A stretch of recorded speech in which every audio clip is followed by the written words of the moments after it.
रसूलुहु अम्मा बाद औज़ु बिल्लाहि मिनश शैतानिर रजीम बिस्मिल्लाहिर रहमानिर रहीम व सल्लल्लाहु अलैहि सल्लल्लाहु अलैहि वसल्लम।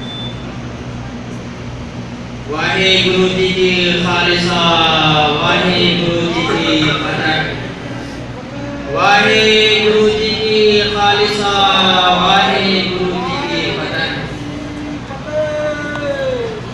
एक ओंकार सतनाम टूटा पुरख निर्भव निर्भय अकाल मूर्त अजोनी गुरु प्रसादी जपू आल निरंजन निर्मल सोई अवर न जाना दूजा कोई एक ओंकार वसे मन भावे हो मैं कर गोविंदा अमृत पिया सतगुरु दिया अवर न जाना दो अतिया एको एक स्वापर परंपर परख खजाने पाइंदा।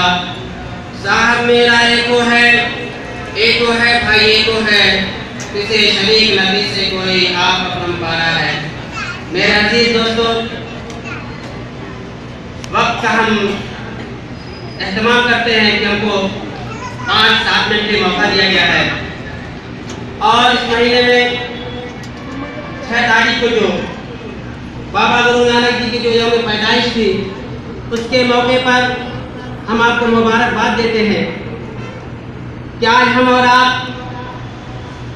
इस स्टेज पर कि सबसे पहले हम शुक्रगुजार हैं कि आप हमको एक मुसलमान को इस स्टेज पर बुलाकर 5 मिनट के लिए जो है सुनाने का मौका दिए।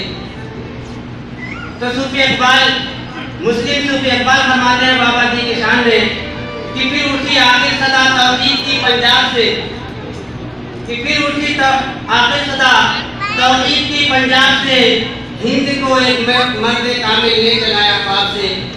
तो पंजाब की सरजमीन की जिस जगह पर बाबा नानक जी 15 अप्रैल 1469 आप पैदा हुए ननकाना साहब में, मेहता कल्याण चंद रेजी के घर में, लेकिन आपने 70 साल उम्र पाई, आप हयात रहे, लेकिन आपने पूरी जिंदगी मानव के एक करने के लिए, मोहब्बत और अखवत का पैगाम देने के लिए और भाईचारे का जो मोहब्बत किया, पैगाम दिए कि ऐ लोगों, वो अल्लाह, कोई उसको कोई ईश्वर कहता है, कोई गॉड कहता है, कोई वाहिगुरु कहते हैं, कोई अल्लाह कहते हैं, लेकिन तमाम आदमियों के लिए वो एक है और तुम सब उसकी पूजा करने वाले, उसकी बंदगी करने वाले बन जाओ।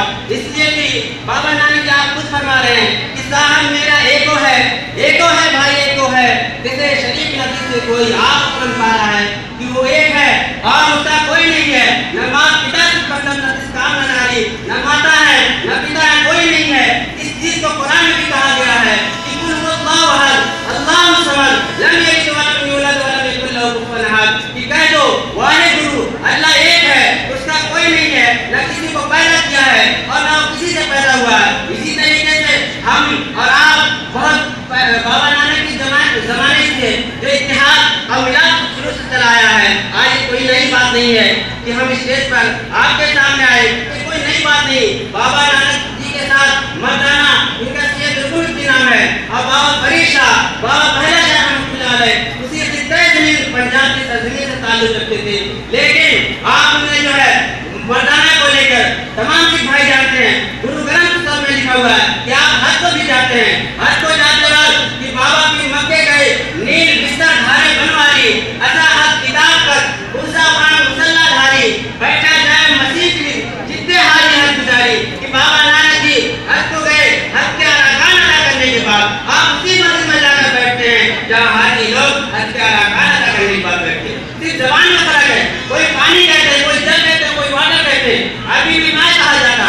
इसी तरीके से हमारे सिख भाइयों का जो सबसे बड़ा नारा है कि सबसे अकाल, जिसके माना होते हैं सच्चा बड़ा खुदा, इसको अरबी ज़बान में कहते हैं अल्लाहु अकबर। उसके बाद वाहिगुरु जी की खालिसा, वाहिगुरु जी की फतह, पंजाबी ज़बान जिसके माना होते हैं कि अल्लाह के मोमिन बंदों की जीत, अल्लाह के मोमिन बंदों की फतह। इस चीज को कुरान में भी बताया गया है जो मैं यक़ल्लाह व रसूलहु वल्लज़ीना आमनू फ़इन्ना हिज़्बल्लाहि हुमुल गालिबून, कि अल्लाह के मोमिन बंदों की जीत, अल्लाह के मोमिन बंदों की फतह। वाहिगुरु जी की खालिसा, वाहिगुरु जी की फतह ही माने रखते, सिर्फ ज़बान फर्क है। अब बाबा नानक जी तमाम मानव को मिलाने के लिए भाईचारे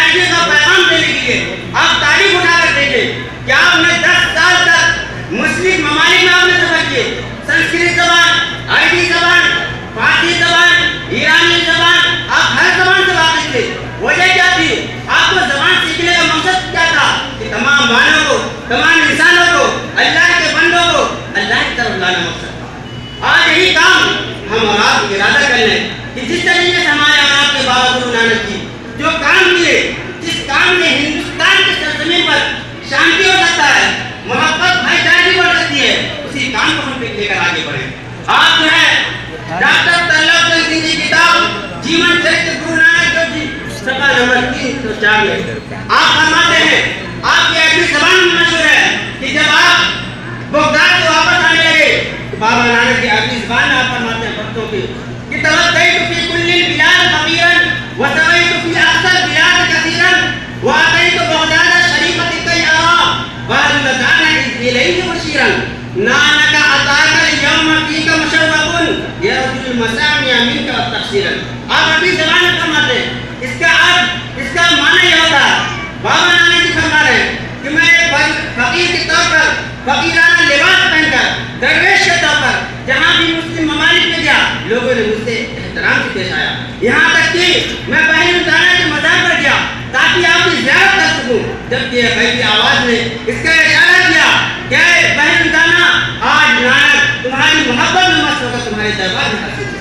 और सोडी मेहरबान जी जो गुरु रामदास जी के बड़े पोतरे होते हैं, आप फरमा रहे हैं गुरु ग्रंथ साहब 448 आप फरमा रहे हैं कि बाबा नानक जी जब हज को गए, आप जो हज किए, एक साल मक्का मुकर्रमा में आपने क़याम किया, उस क़याम के दौरान आपको अल्लाह का दीदार नसीब हुआ कि सबने आया भी गया, मैं दरिया रोए आए न सका दुश्मन प्यारे भेज न सका कोई और सभागी नींद लिए मशे देखकर सोए। ये मर्तबा मैंने ख्वाब में देखा और मुझे अल्लाह का दीदार नसीब हुआ। जब मैं जागा तो मेरे आंसू रवा दवा हो गए थे। आए न सका दुश्मन प्यारे भेज न सका कोई और मेरा यार मेरा खुदा ऐसे मकाम पर है जहाँ मैं इस मादी जिसके साथ पहुँच नहीं सकता, ना किसी कातिल को भेजवा सकता हूँ और सभागी नींद लिए मशे देखकर सोए। अरे खुशकिस्मत ने तुम ही आ जा, शायद तुम ही दीदार इलाही का जरिया बन जाए। तो बाबा जी का ऐसा पैगाम है मोहब्बत भाईचारे के। लेकिन आज इंसान जो धर्म को नहीं जानते आपकी तालीमात को छूता दे। हमारे हज़रत कहते हैं, हमारे मुर्शिद कहते हैं कि जैसे बाबा नानक जी फरमा रहे हैं कि मुर्शिद मन को मन किताब आचार में खुदा रसूल और सच्चाई दरबार। तुम मुर्शिद को मानो, गुरु को मानो, खुदा के रसूल को मानो का सच्चाई का दरबार है। इसीलिए हमारे मुर्शिद कहते हैं कि बाबा गुरु नानक जी अपने वक्त के मर्द कामिल है, मर्द खुदा है, एक सच्चे वली है। उनके बात को मानो, उनकी तालीमात को लेकर चलो। तो हम लोग 1924 से हिंदुस्तान की सरजमीन पर बाबा जी के इस पैगाम को लेकर आगे करते हैं ताकि ये जो आपस में दुश्मनी हो गई है उस शहरी लोगों के आने की वजह से ये दुश्मनी खत्म हो जाए। अगर हमारा आप गुरु ग्रंथ साहब को लेकर, कुरान को लेकर और हिंदुस्तान के तमाम मजहबी कुतुब को लेकर अगर हम पढ़ेंगे, ध्यान करेंगे तो फिर वही काम बाबा नानक जी चाहते थे कि हिंदुस्तान के सरजमीन पर शांति का स्थापन हो जाए, तमाम मानो अल्लाह के वाहिगुरु के भक्त हो जाए। वाक़िअ दावाना अल्हम्दुलिल्लाहि रब्बिल आलमीन। अस्सलामु अलैकुम वाहिगुरु जी।